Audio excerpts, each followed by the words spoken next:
Chapter 47, باب احترام أسماء الله وتغيير الاسم لأجل ذلك. Respect for the names of Allah and changing one's name for the sake of that. Again, these are all forms to perfect the Tawheed. After in the first chapters how talked about the principles of Tawheed and so on, the book is not just about the principles of Tawheed, but also to perfect the Tawheed, so that the person's Tawheed is pure only for the sake of Allah subhanahu wa ta'ala. It says it is narrated from أبي شريح رضي الله عنه أنه كان يكنى أبا الحكم فقال له النبي صلى الله عليه وسلم إن الله هو الحكم وإليه الحكم فقال إن قومي إذا اختلفوا في شيء أتوني فحكمت بينهم فرضي كلا الفريقين فقال ما أحسن هذا فما لك من الولد قال شريح ومسلم وعبد الله قال فمن أكبرهم قلت شريح قال فأنت أبو شريح. Abu Shuraih, his nickname, his kunya, was Abu al-Hakam. So the Prophet ﷺ once said to him, Allah is al-Hakam. Abu al-Hakam, al-Hakam meaning the judge. So he said Allah is al-Hakam and his judgment is to prevail. See how the Prophet ﷺ is teaching him, even just a name. But the Prophet ﷺ protecting the Tawheed, the hearts to be attached to Allah subhanahu wa ta'ala alone. This is what the beauty of the deen of Islam. So he told them that Allah subhanahu wa ta'ala is al-Hakam, is the judge, and his judgment is to prevail. Then Abu Shuraih said, my people come to me for adjudication of their disputes, like he's a judge between them. And when I judge between them, both parties are pleased with my judgment. And this is not for anybody. This is a talent and knowledge that Allah subhanahu wa ta'ala bestowed to some of his slaves.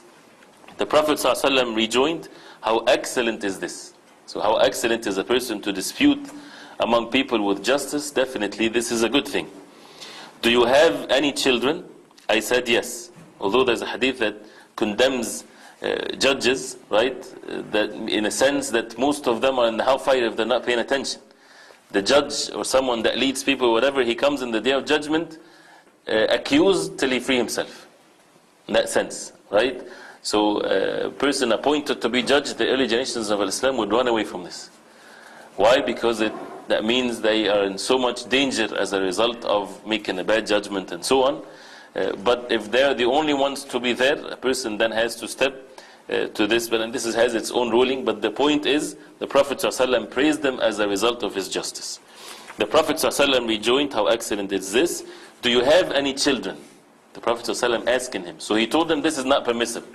And that's not it. The Prophet ﷺ, if a person has the means to advise the person by something better, he should go forward and further and advise to what is better. So he told them, do you have any children? I said yes. Shuraih and Muslim and Abdullah. These are the names of his children. So the Prophet ﷺ said, who is the eldest? I said Shuraih. Then the Prophet ﷺ said, you are henceforth to be called Abu Shuraih. So the Prophet ﷺ gave him the kunya, known as a better thing than the Prophet ﷺ giving him his kunya. So this is a beautiful kunya because the Prophet ﷺ gave it to him, nickname. And this is reported by Dawood and others, and this is something that, of course, regarding to the title, here, as we heard the title, to respect the names of Allah. Out of the respect to the names of Allah, that you don't give it to the human beings, even if they don't mean that, but out of the respect, so that the exaltation of Allah subhanahu wa ta'ala is there purely in the hearts. If a person has such a thing, that the person should change it to what is better. And it also shows that al-kunya or nicknames, it's a good thing, right? And it's a practice that it's not just for the Arabs. It's something that we need to practice. And there is nothing better than the culture of the early generations of Islam, right? Some people say, well, this is culture. What is a better culture than the culture of the Sahaba radiallahu anhu, or the early generations of Islam? So what? We need to have the same culture. These were the people who Allah subhanahu wa ta'ala was pleased with, even if it's not religion. Right? So we're not calling one another to follow a culture that is present today.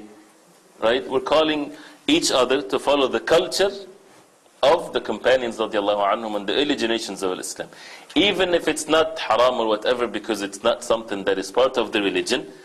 But what is a better culture to adopt and to change step by step? Right? With clothing and so on. When people say this is culture, even if in some clothing it's culture, right? But what is wrong with adopting and changing step by step cultures to be like the culture of the companions radiallahu anhum, even if it's not a matter of the religion. So instead of being busy in the dispute, this culture, I do that, this is religion, yani mashallah, this is good to learn that. But if it's the culture of the companions radiallahu anhum and the early generations of Islam, then this is definitely a good thing. And here, kunya, and this is something even the ulama, they say you do that with your children, young ones. They're not still having any children. You give them the kunya, as the Prophet ﷺ in the hadith of Khalid. Khalid, that this hadith, a person, you read this hadith, you think that Khalid is a grown-up woman, in which the Prophet ﷺ, he called for Khalid, and she came, she was carried, right? She's Khalid, the mother of Khalid, when she is not the mother of nobody. And he gave her a piece of cloth, right? And the funny thing is, I remember one time, a person took this hadith as an evidence, see, women were intermingling with men, right? Because Khalid brought to the Prophet ﷺ. Khalid was a baby, was a girl, right? 3-4 years old, something like this. But because of the name, the mother of Khalid, so they thought it's a grown-up woman.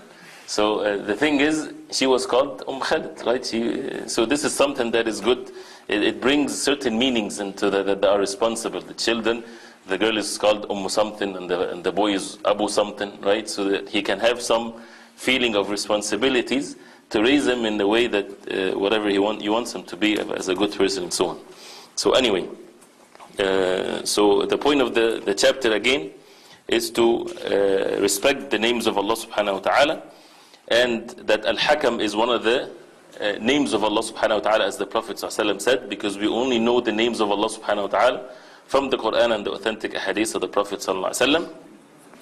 And it shows the permissibility of fixing the disputes and judge between people only for those who are capable and have the means to do that. Otherwise, it becomes a disaster if a person is not to that level. And also that the kunya is to be given to the person with regarding to the eldest of his sons. And also it shows that a person's name can be changed if it needs to be changed. If it has a bad meaning or wrong meaning, then it has to be changed, as even mentioned in other hadiths of the Prophet ﷺ. The relationship to the Tawheed, we heard it, right? Because it makes disrespect to the names of Allah subhanahu wa ta'ala, negates the perfection of the Tawheed.